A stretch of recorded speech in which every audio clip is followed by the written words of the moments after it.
¿Por qué las varitas de pescado son poligonales? Estos pequeños bloques pueden producirse en masa, son fáciles de transportar, caben en la boca y, como parecen cualquier cosa menos pescado, tienen un éxito incluso entre aquellas personas que habitualmente no comen pescado. Las varitas de pescado son un producto de diseño.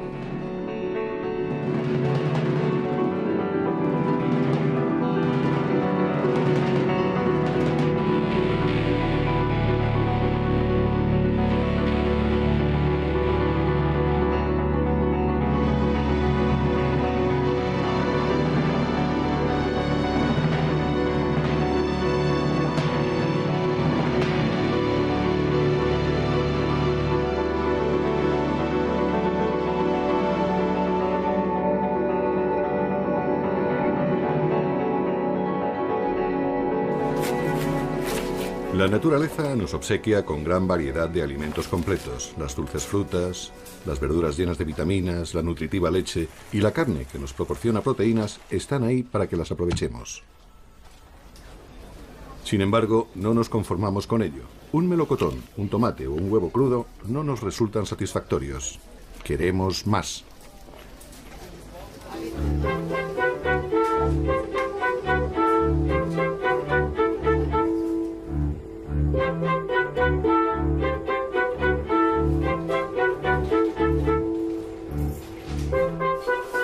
Más de 1000 veces cada año, antes de todas y cada una de nuestras comidas, nos ponemos a cortar, a trocear, a laminar, a batir y a mezclar lo que la naturaleza nos ha proporcionado. El deseo del hombre de diseñar su comida es lo que le diferencia de todas las demás criaturas que pueblan la tierra.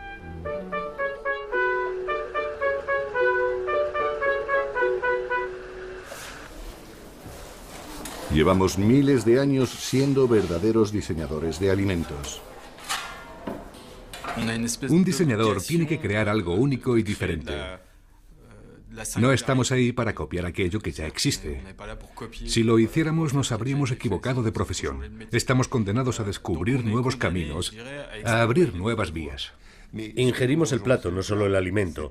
No comemos proteínas, lípidos y carbohidratos ni la pasta sin cocinar. Comemos un plato preparado con sus diferentes elementos.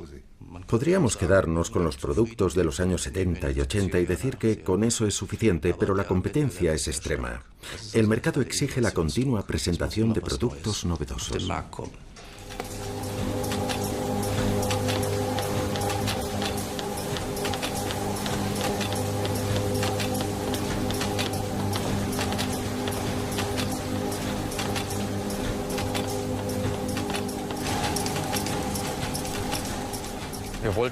Desarrollamos un polo para adultos. Nos dimos cuenta de que últimamente los polos estaban enfocados casi exclusivamente al mercado infantil. Sin embargo, al mismo tiempo existía un gran potencial de mercado cara al mundo adulto. Y por ello hemos colaborado estrechamente con el departamento de marketing. Ellos echan un vistazo y tratan de identificar aquellos puntos del mapa que todavía están en blanco, para que a continuación nos pongamos manos a la obra en el departamento de diseño y satisfacer esa demanda, por supuesto siempre en colaboración con el equipo de marketing.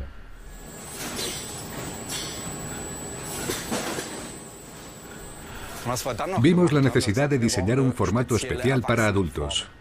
Cuando observamos el Magnum, por un lado vemos que nos ofrece una ración generosa, de ahí que se llame Magnum. Por otro lado, su forma elegante nos sugiere al mismo tiempo que la cantidad es saludable y nada exagerada.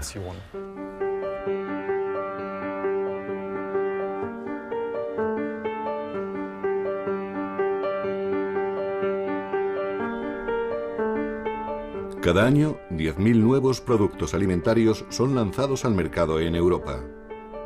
Los departamentos de investigación y desarrollo de las compañías alimenticias no descansan en su afán de hallar productos innovadores. Nuestra labor siempre empieza con el consumidor. Nuestro verdadero jefe es el cliente final.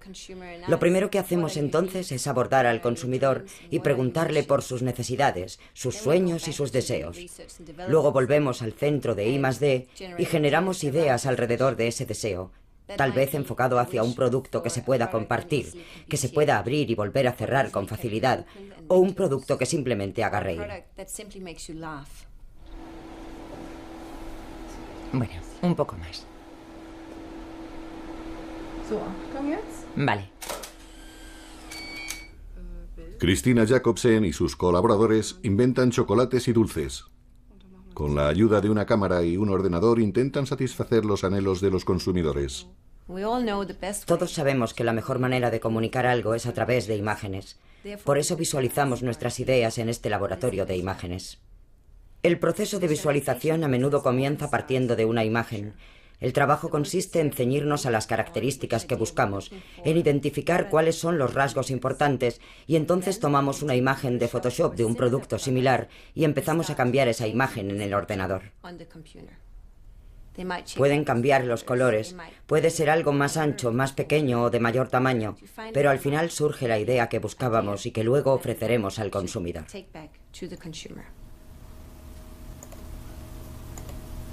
Después, un grupo de probadores seleccionados recibe los dulces a través de Internet y elige los más atractivos. A partir de las imágenes, estos consumidores de prueba deciden si una creación prospera o muere. Cuando el consumidor se forma una opinión acerca de esas imágenes, no tiene ni idea de qué sabor tendrá el producto. Solo se les pide que opinen sobre el aspecto y luego imaginarán a qué sabe. Pero el sabor todavía está por desarrollar y ese sería el segundo paso de este proyecto de diseño alimentario.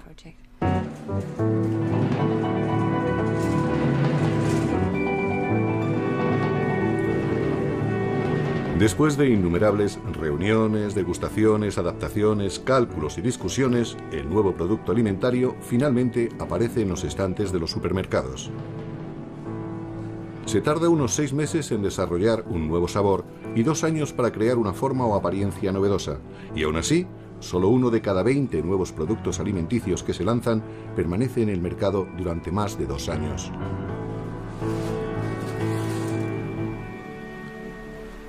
La conducta de los consumidores es sometida a estudios científicos en el Technology Transfer Center de Bremerhaven. Ahora nos encontramos en la cocina de nuestro laboratorio sensorial, el lugar donde llevamos a cabo las pruebas de sabor. Más específicamente, les pedimos a nuestros candidatos de pruebas que se sienten en las cabinas que se encuentran aquí, detrás de estas entradas, y vayan probando alimentos bajo condiciones controladas. La comida de prueba que reciben está sin identificar. Cada muestra simplemente va provista de un código de 3 dígitos. El evaluador recibe la muestra, se encierra en la cabina y allí dentro puede evaluar la apariencia, el sabor, el aroma y la impresión general de la muestra sin ser distraído por ninguna clase de influencia del exterior.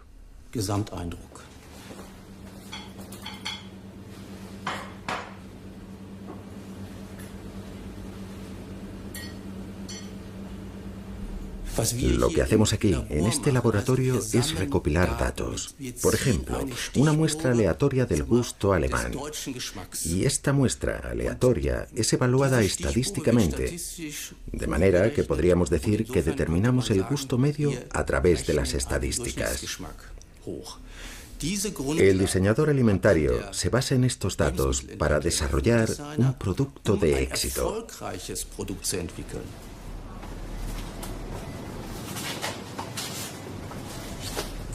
Ahora estamos en la era de Internet, de los robots, y nos podríamos preguntar ¿por qué todavía empleamos a seres humanos? Pues porque los humanos, por supuesto, registran características completamente diferentes cuando testan un producto alimentario. No solo registran los parámetros objetivos, es decir, las características físicas o químicas, sino también la emoción que un determinado alimento provoca. Una máquina no puede hacer eso porque es algo muy difícil de analizar de forma directa.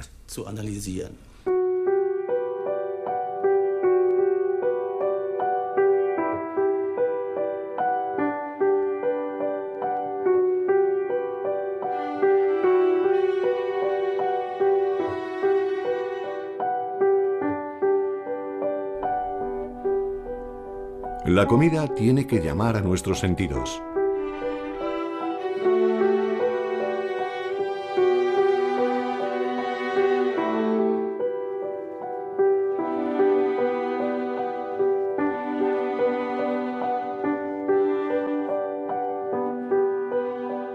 Normalmente sabemos a simple vista si un alimento nos gusta o no. Partiendo de su color, sacamos conclusiones sobre su sabor. Si es rojo, será dulce, y si es negro, suponemos que será amargo. Los alimentos de color rojo son ampliamente aceptados. Por ejemplo, las cerezas, las fresas y la carne roja.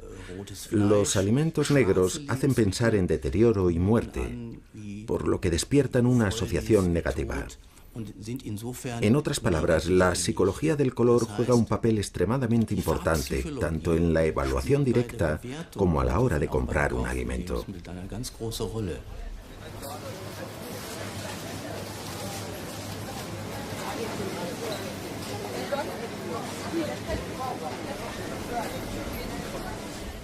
Hay experimentos que lo confirman y también nosotros los hemos llevado a cabo en nuestra universidad. Si coloreamos ciertos alimentos, por ejemplo, si teñimos las patatas de negro, la coliflor de verde y los espárragos de rojo, nadie se los come, aunque su sabor sea el mismo, cosa que aseguramos desde el principio.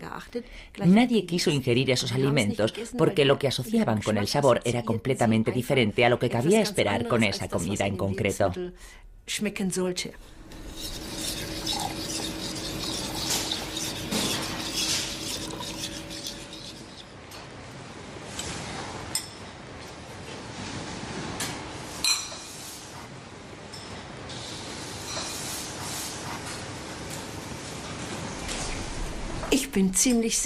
Con toda seguridad, la industria alimentaria se basa en la psicología del color para diseñar sus productos de la mejor manera posible, porque cuando están bien diseñados, se venderán mejor.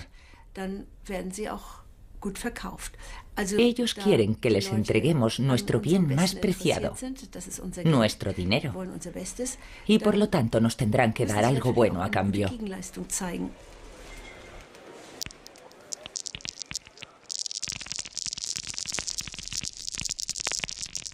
Las comidas tienen colores para hacerlas más apetecibles. Antiguamente en Inglaterra el queso cheddar se coloreaba con jugo de zanahoria para darle apariencia de un mayor contenido en materia grasa y por lo tanto un sabor más intenso.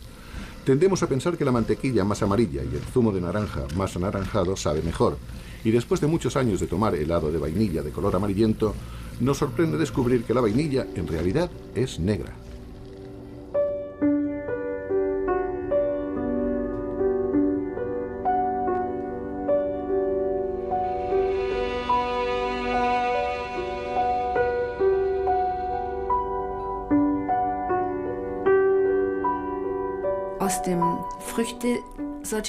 De entre las frutas que están a nuestro alcance, sabemos que las de color rojo son las más dulces. Son dulces y jugosas y nos prometen mucho placer, por lo que extrapolamos este placer a otros productos.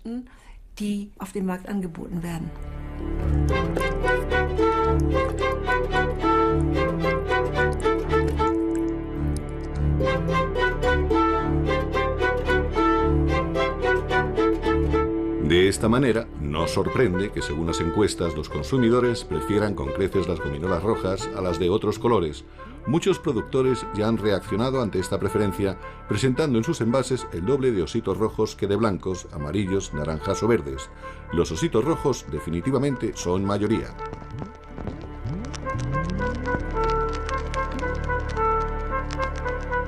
El olfato es todavía más importante que la vista. Podemos identificar la madurez o frescura de los alimentos y también si están a punto de estropearse. En muchos casos, sabemos exactamente qué componentes químicos confieren su sabor a los alimentos. Y cuando digo sabor, me refiero al olor, al aroma.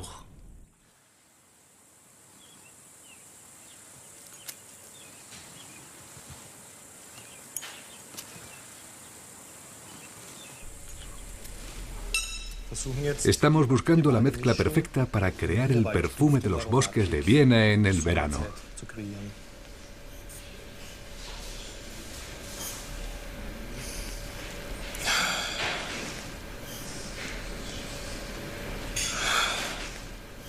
A lo mejor un poquito de esto. Así está bien.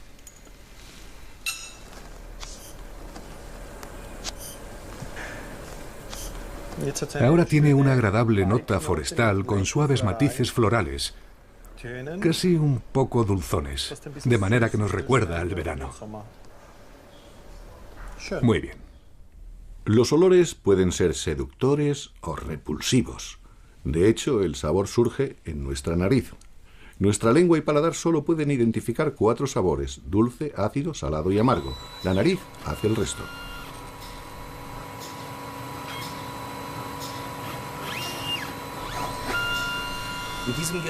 Esta máquina se utiliza para analizar sabores, aromas para ser más exactos. El químico que está sentado en el otro extremo de la sala ve un perfil en su ordenador que muestra el sabor, o mejor dicho, el aroma de una cierta clase de comida. Ahora voy a oler este material, en lo que llamamos el puerto de olfateo, y describo mi impresión aromática, por ejemplo, limón, melocotón o excrementos.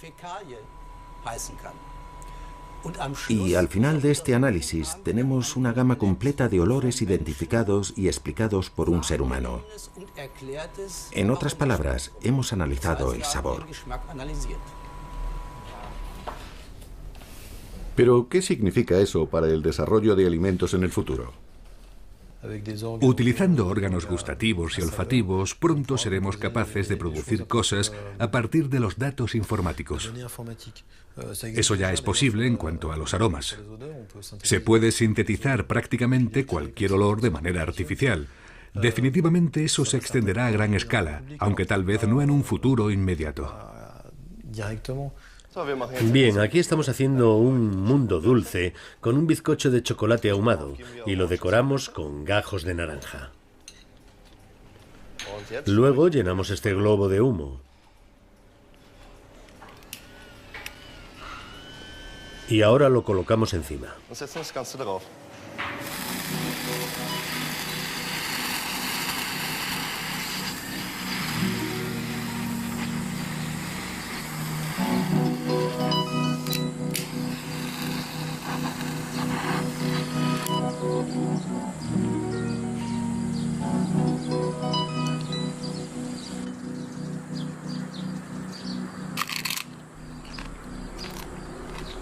También nuestro oído nos ayuda a la hora de decidir si algo nos gusta o no.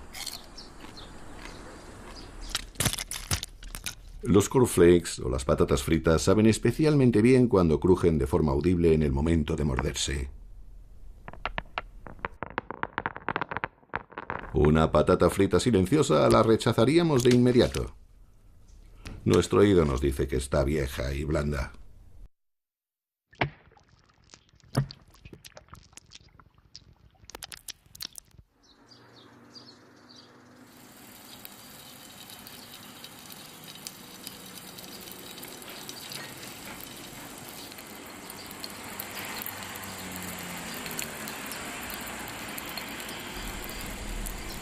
El diseñador acústico Friedrich Blutner descubrió que el 60% del sabor de una salchicha depende de su sonido.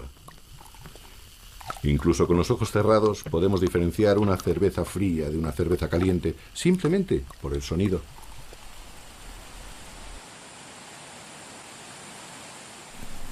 Friedrich Blutner y sus empleados investigan los sonidos que se crean cuando comemos.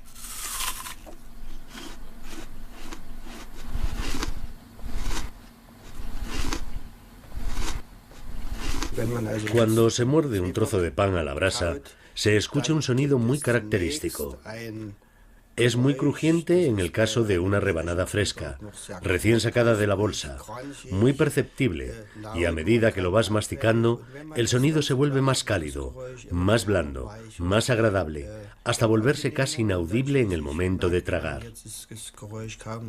Dicho de otra forma, las características acústicas indican el progreso del proceso de masticado, y después, todo el ciclo vuelve a comenzar.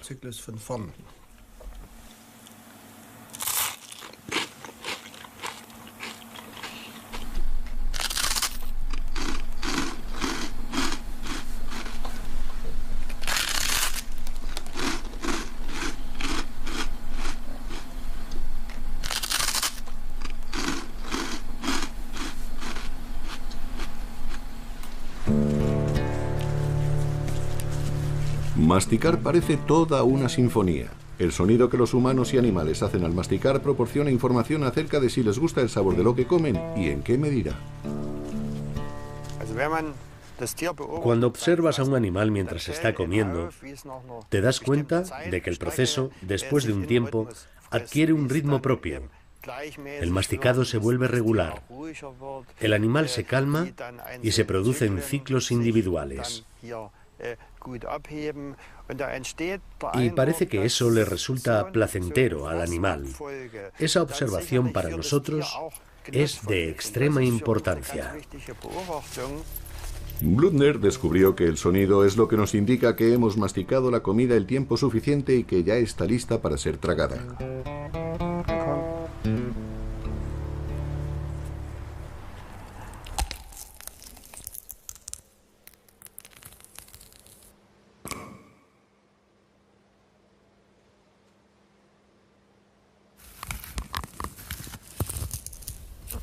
Friedrich Blüthner utiliza este y otros resultados de su trabajo para crear nuevos sonidos para alimentos. Mis experimentos apuntan a alterar ciertos matices del sonido de una forma determinada con el objetivo de crear unos efectos sensoriales particularmente distintivos. Y después de haber conseguido crear ese sonido deseado, viene el paso siguiente, que a la vez es el más difícil. Consiste en reproducir estos sonidos modificando los parámetros técnicos del proceso durante la producción. Por ejemplo, en el sonido de una galleta pueden influir sus dimensiones. Una galleta gruesa suena diferente que una fina. Otros parámetros son los ingredientes de la galleta. Cuanto más azúcar contiene, más crujiente suena. Y luego está el proceso de cocción. Las altas temperaturas producen un sonido completamente distinto en comparación con un horneado a menor temperatura.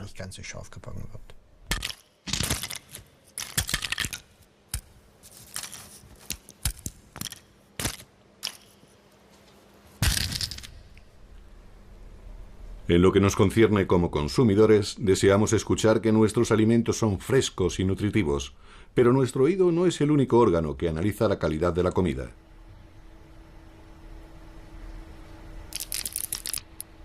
Nuestra boca está perfectamente equipada para analizar la consistencia y firmeza de los alimentos.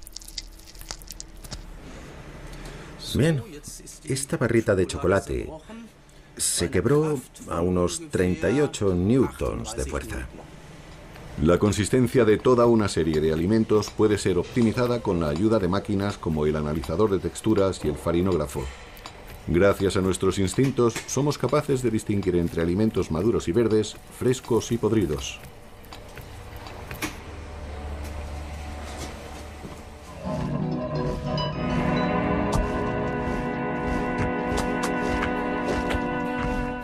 Si un determinado alimento no cumple nuestras expectativas en términos de consistencia, nos repugna y lo escupimos. Las papilas gustativas de nuestra lengua hacen el chequeo final antes de permitir que traguemos el bocado o no.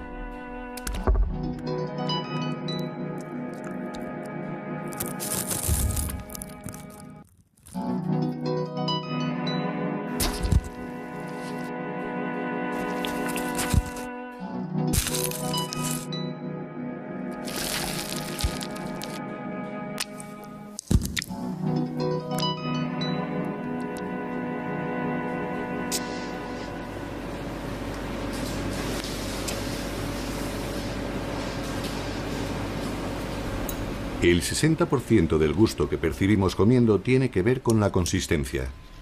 Cuanta más variedad de consistencias hayamos reunidas en nuestra boca al mismo tiempo, mejor saben ciertos alimentos.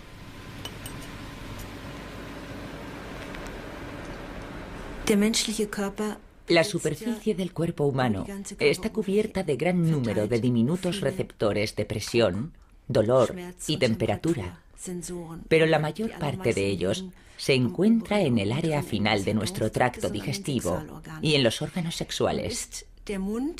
Como apertura a través de la cual se ingiere la comida, la boca es la primera instancia en procesar informaciones relacionadas con la consistencia. Y durante este procesamiento, tanto si succionamos, mordemos o masticamos algo, una extensa gama de sensaciones placenteras es transmitida a nuestro cuerpo. Y estas sensaciones son incluso más importantes que el sabor en sí mismo.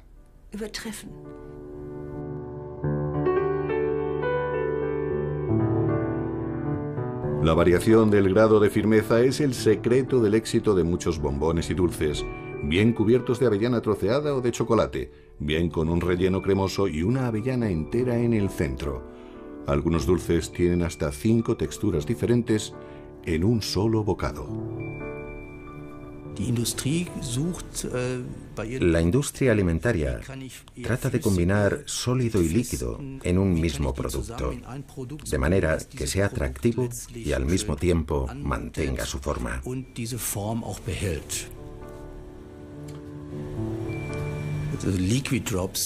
Los caramelos de interior líquido, por ejemplo, emplean un proceso o receta que se suele encontrar mucho en la gastronomía molecular.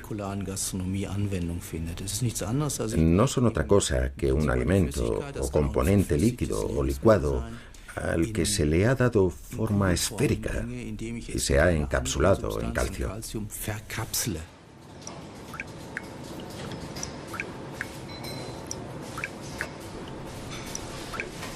Aquí tengo zanahoria cruda, zanahoria hervida, zanahoria hervida y triturada, espuma de zanahoria, jalea de zanahoria, crocante de zanahoria,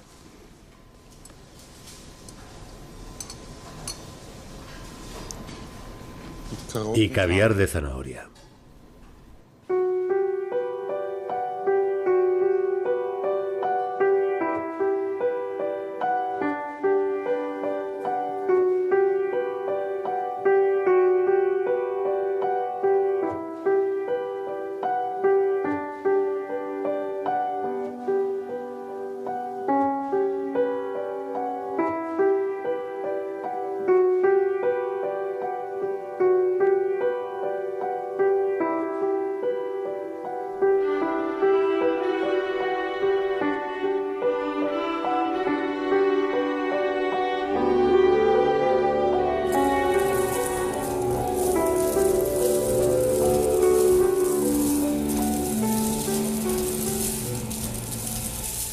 Seguro que conocen la historia de aquella señora que fue a solicitar una dentadura postiza gratuita porque sus dientes y muelas estaban demasiado deteriorados para masticar.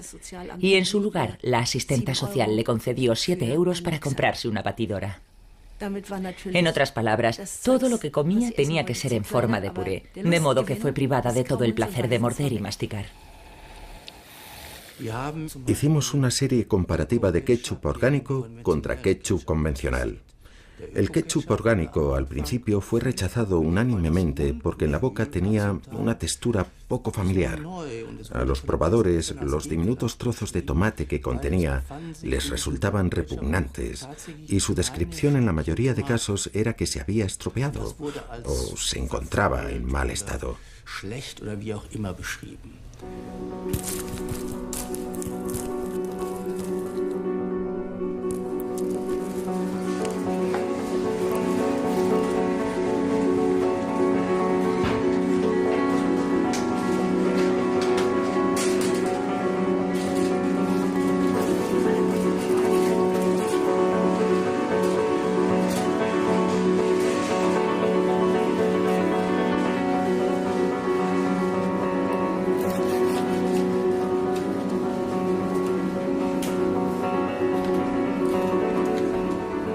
En los años 70, el diámetro de los embutidos fue estandarizado en Alemania y Austria, de manera que las lonchas tuvieran el tamaño perfecto para caber en un tipo de panecillo igualmente estandarizado. El buen sabor por sí solo no basta. La comida además tiene que ser funcional.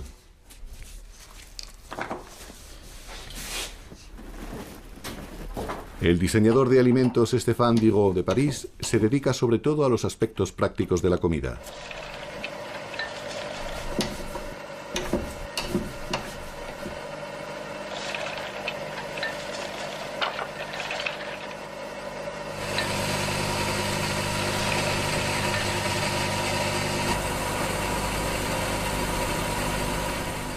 En cuanto a la cuestión de la función, ¿es la función la que sigue a la forma o es la forma el resultado de la función? En la cocina se podría tomar como ejemplo la zanahoria surcada, dado que tiene justo la forma que requiere la función que se le desea dar. Es decir, ha de servir de vehículo para la miel, como la tradicional cuchara de miel que permite recoger el néctar, a la vez que envolver toda la verdura con él, y así obtener una asociación perfecta al introducir el conjunto en la boca.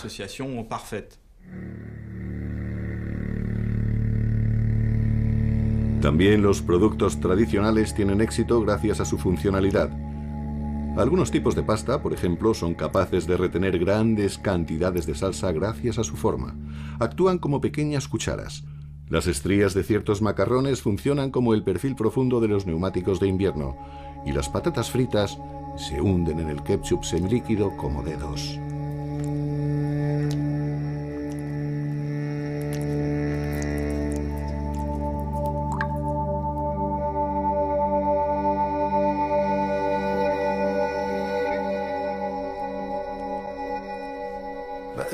El diseño originalmente iba enfocado a la función estética. La estética industrial exige además que los objetos funcionales sean atractivos. Pero, ¿dónde reside en realidad la belleza? En aquellos objetos significativos y útiles que resulten satisfactorios a la hora de usar. Opino que la tarea principal en nuestros proyectos, aquello que realmente deberíamos buscar, es la coherencia, es decir, producir algo coherente en términos de apariencia, sabor y utilización. En la Edad Media, grandes rebanadas de pan integral se usaban a modo de plato y se comían al final del almuerzo. La base de la pizza tiene una función similar. La masa es el vehículo que porta el tomate caliente, el queso fundido y el aceite de oliva, que de esta forma podemos comer conjuntamente y de manera placentera. La pizza es un símbolo culinario de Italia. Los tomates rojos, el queso blanco y la albahaca verde, una combinación inventada por el cocinero de pizzas Raffaello Esposito, representan la bandera italiana. En honor a la primera reina de Italia, tras la unificación, su creación fue bautizada con el nombre de Regina Margherita.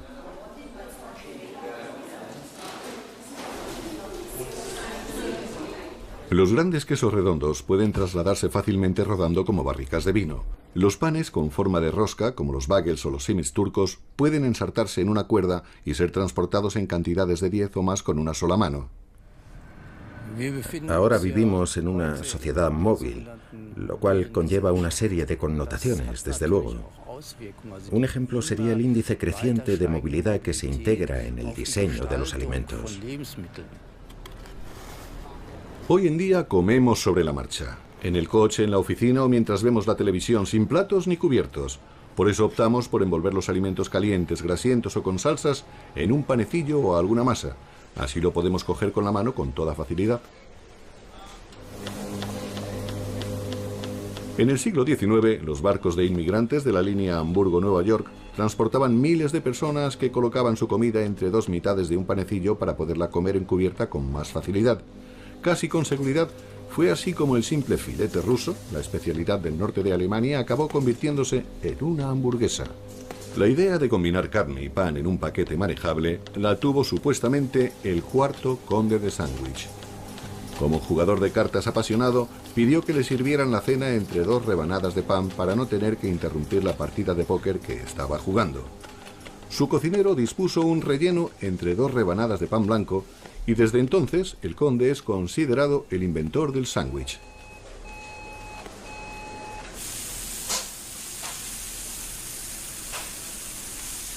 El panecillo de la hamburguesa actúa como una especie de aislamiento similar al recubrimiento de plástico de un cable eléctrico y protege nuestros dedos del trozo de carne caliente.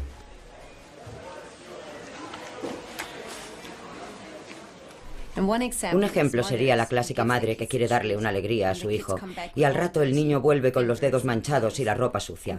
Y por eso, cuando desarrollamos un tentempié para niños, tenemos en cuenta este problema. Nos preguntamos cómo conseguir un producto que al mismo tiempo sea un producto limpio.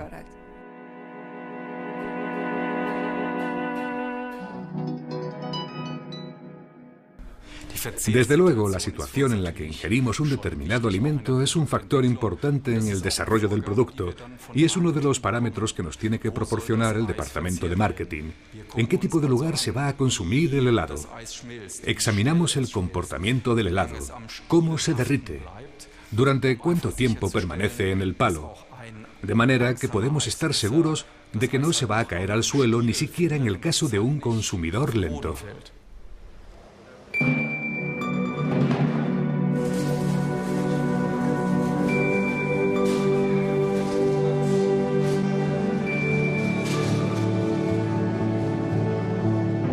Damos forma a nuestros alimentos para expresarnos.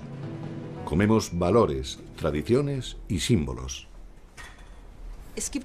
Se han hecho estudios para saber si la personalidad de un individuo se expresa a través de la comida que ingiere y cómo la ingiere. Es evidente que la educación juega un papel muy importante, al igual que el entorno, en términos de lo que se tiene al alcance, pero el individuo también es extremadamente importante. Las sociedades se expresan a través de su comida, y la comida es una expresión de la sociedad. Siempre ha sido algo que representa modos de pensar, cuestiones culturales, y proporciona información precisa acerca del estado de una sociedad y cómo funciona. Ya lo expresó Brillat Savarin en su famosa cita: «Dime qué comes y te diré quién eres».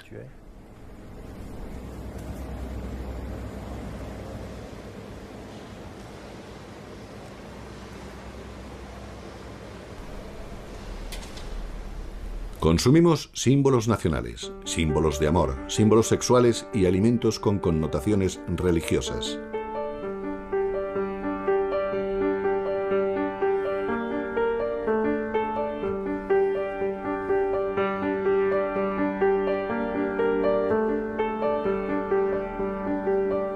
El pretzel supuestamente fue inventado por un monje en el siglo VI.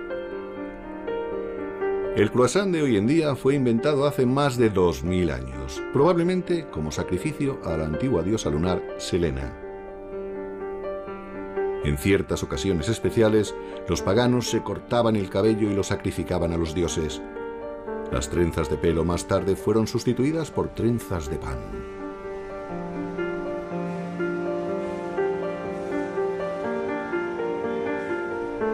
Cortar un pastel es un ritual. En los cumpleaños, las bodas y celebraciones familiares, repartimos el pastel de manera que todo el mundo reciba un trozo de tamaño similar. El pan, sin embargo, es un producto tan cotidiano que lo consumimos poco a poco y por eso lo cortamos en rebanadas. De hecho, nuestros hábitos alimenticios reflejan nuestros estándares culturales. Nos definimos a través de nuestro plato favorito y nos distanciamos de otras culturas no comiendo determinadas cosas, cuyo ejemplo clásico son los tabúes alimentarios por motivos religiosos.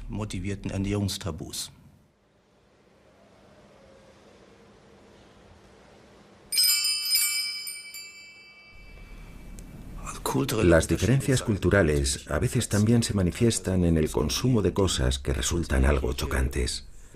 En nuestra iglesia, por ejemplo, los cráneos no forman parte de la liturgia habitual. En el pasado era común degustar el corazón de los predadores y enemigos muertos para asimilar la fuerza y el vigor de estos, y se creía que la ingesta del cerebro traspasaba a su receptor la sabiduría del enemigo. El cerebro, en concreto, es particularmente nutritivo, dado que está compuesto sobre todo por proteínas y grasa, y está delicioso, cosa que puedo afirmar desde mi propia experiencia, no como caníbal, sino como cliente de restaurante.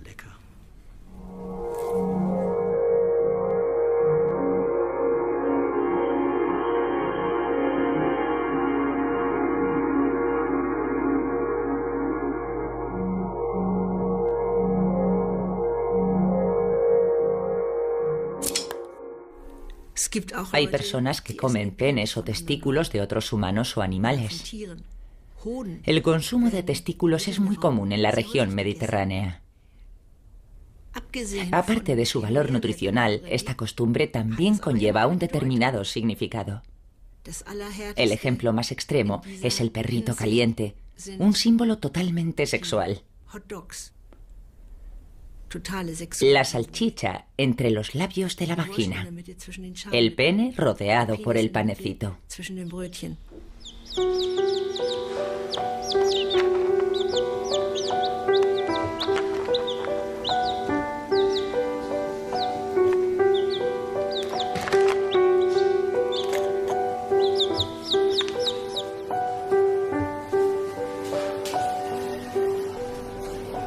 Los huevos son símbolo de fertilidad. En Semana Santa es tradición obsequiar huevos pintados de colores o rellenos de chocolate. Una empresa de dulces italiana se basó en esta tradición y empezó a vender huevos de chocolate con un juguete dentro durante todo el año. Sin embargo, este dulce tan poco espectacular sigue conllevando el mito de fertilidad y sorpresa. Cada año en Austria se consumen más de 14 millones de estos huevos de chocolate. ¿Cuántos niños odian los tomates y adoran el ketchup? Hay personas que no disfrutan comiendo carne y son felices con una salchicha.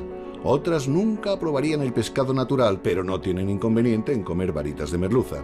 La alteración deliberada de productos naturales es una de las razones por las que el diseño de alimentos tiene tanto éxito.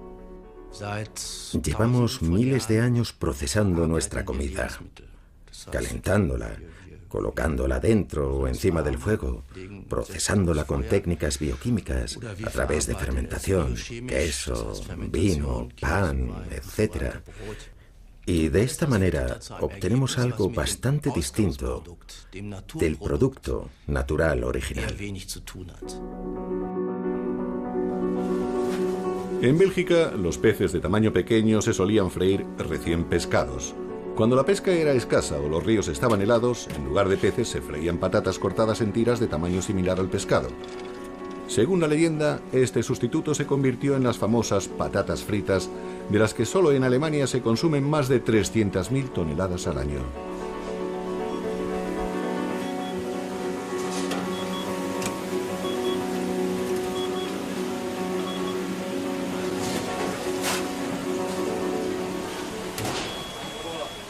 Todo lo que comemos es producto de la tecnología. La idea de que comemos cosas naturales es una fantasía. Las cosas naturales crecen en el bosque pluvial.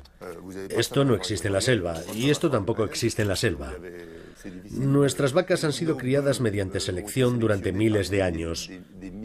Nuestras grandes vacas no crecen en el bosque pluvial. Allí las vacas son pequeñas y delgadas. Nuestras zanahorias, nuestras verduras, son productos tecnológicos sin excepción, pero eso se nos olvida.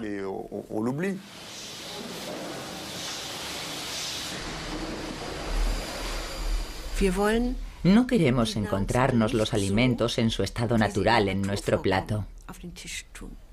Kubelka dijo una vez que el asado de cerdo no existe en la naturaleza. En nuestra cultura, de hecho, intentamos negar que toda nuestra comida tiene un origen orgánico y ha estado viva. Dios mío, eso parece canibalismo. Y no nos gusta comer determinadas cosas. Por ejemplo, las cabezas normalmente no se comen en nuestra cultura.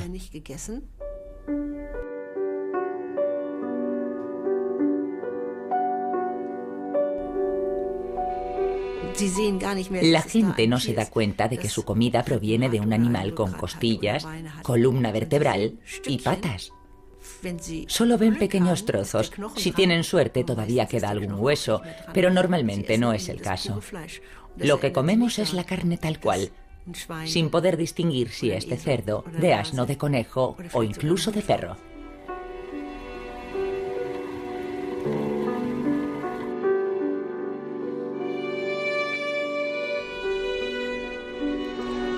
La forma de las varitas de pescado se hizo para diferenciarse claramente del producto base, el pescado.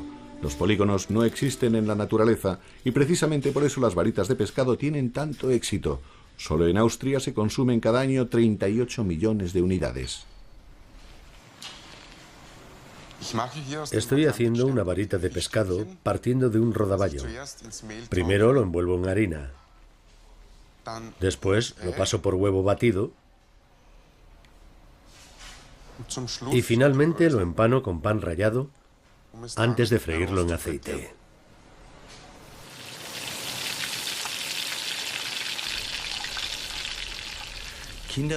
A los niños, por regla general, no les gusta mucho el pescado, ya sea por su apariencia, por su sabor o por ambas cosas. Entonces, alguien tuvo la idea de darle al pescado una forma geométrica y de empanarlo generosamente, de manera que, al menos por fuera, tuviera una deliciosa textura crujiente y rico sabor a frito que a todo el mundo le gusta. Y el producto, así alterado, es mucho más popular que el original. Eso dice mucho a favor del diseño de alimentos.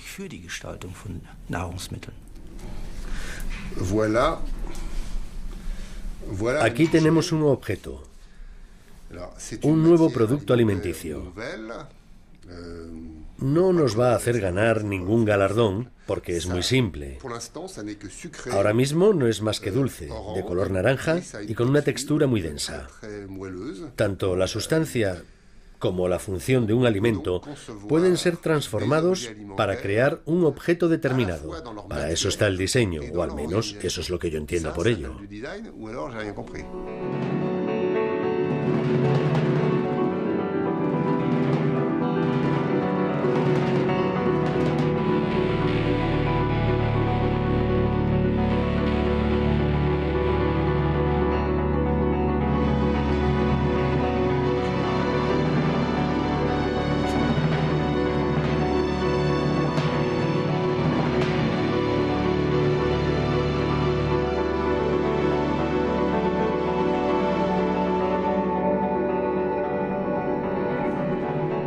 El diseño alimentario se dedica a alterar alimentos según un amplio abanico de variables estéticas, funcionales y culturales.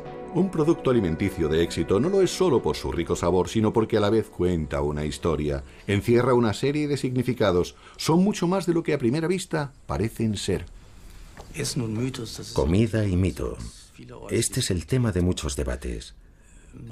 Y por ahora cabe afirmar que la comida tiene mucho más que ver con el mito que con la razón. Los clásicos opuestos de la antigua Grecia, mito y logos, representados en el mundo de hoy en nuestros alimentos.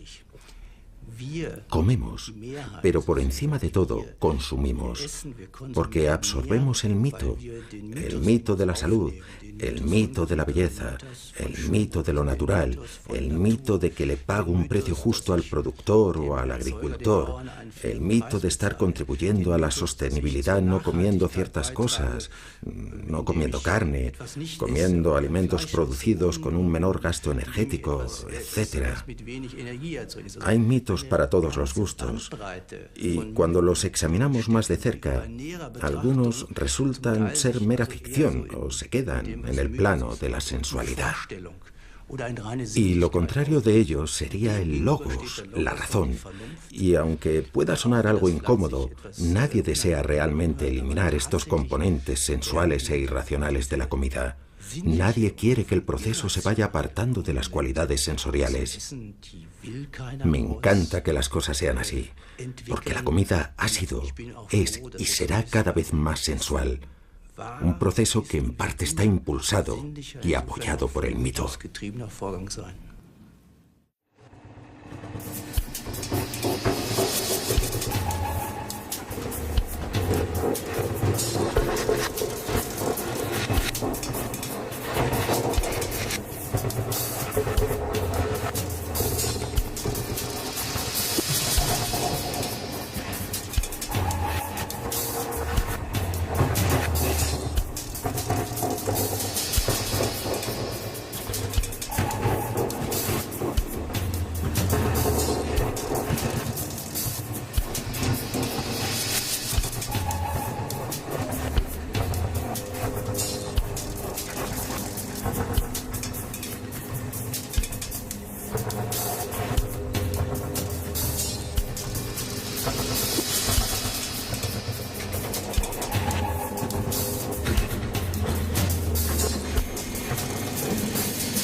con el equipo de marketing.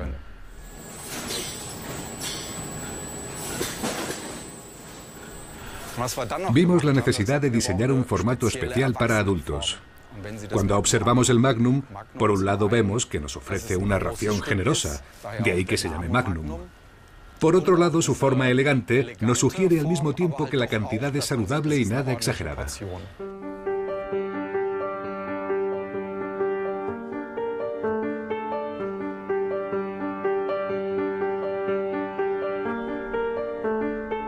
Cada año, 10.000 nuevos productos alimentarios son lanzados al mercado en Europa. Los departamentos de investigación y desarrollo de las compañías alimenticias no descansan en su afán de hallar productos innovadores. Nuestra labor siempre empieza con el consumidor. Nuestro verdadero jefe es el cliente final.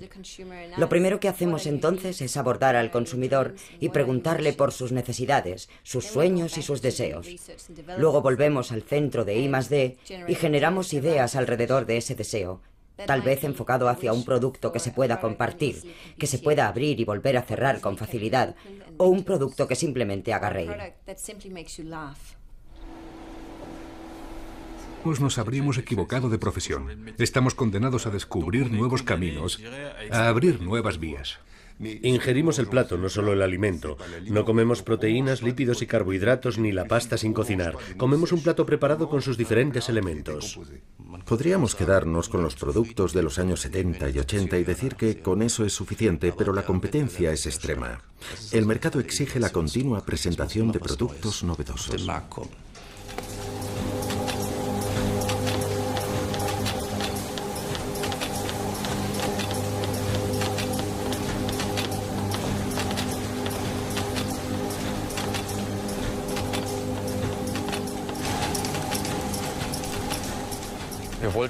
Desarrollamos un polo para adultos.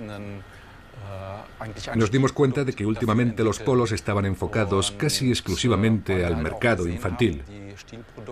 Sin embargo, al mismo tiempo existía un gran potencial de mercado cara al mundo adulto.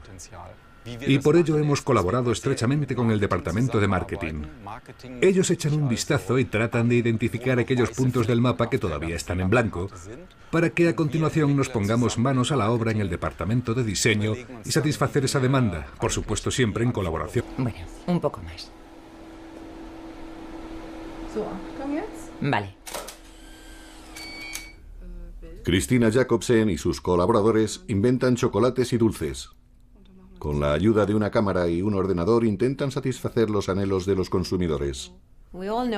Todos sabemos que la mejor manera de comunicar algo es a través de imágenes.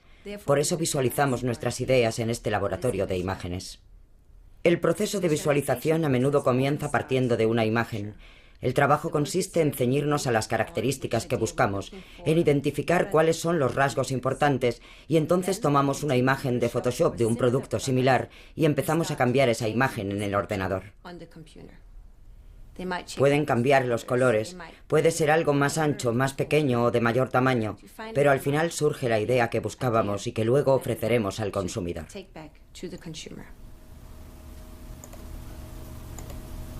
Después, un grupo de probadores seleccionados recibe los dulces a través de Internet y elige los más atractivos.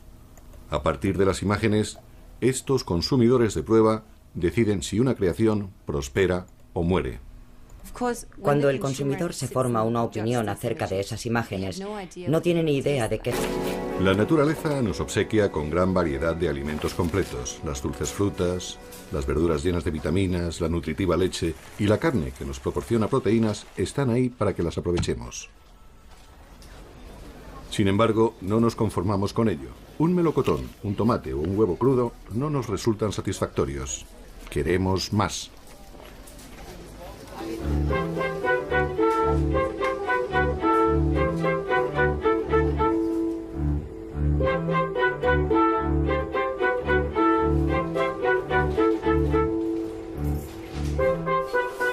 Más de 1000 veces cada año, antes de todas y cada una de nuestras comidas, nos ponemos a cortar, a trocear, a laminar, a batir y a mezclar lo que la naturaleza nos ha proporcionado. El deseo del hombre de diseñar su comida es lo que le diferencia de todas las demás criaturas que pueblan la tierra.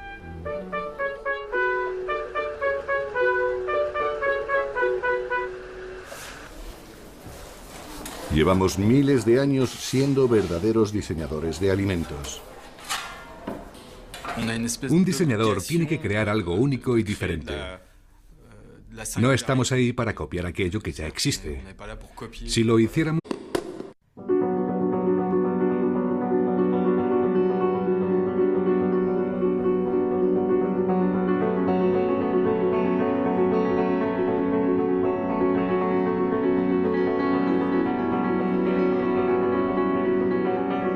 ¿Por qué las varitas de pescado son poligonales? Estos pequeños bloques pueden producirse en masa, son fáciles de transportar, caben en la boca y, como parecen cualquier cosa menos pescado, tienen un éxito incluso entre aquellas personas que habitualmente no comen pescado. Las varitas de pescado son un producto de diseño.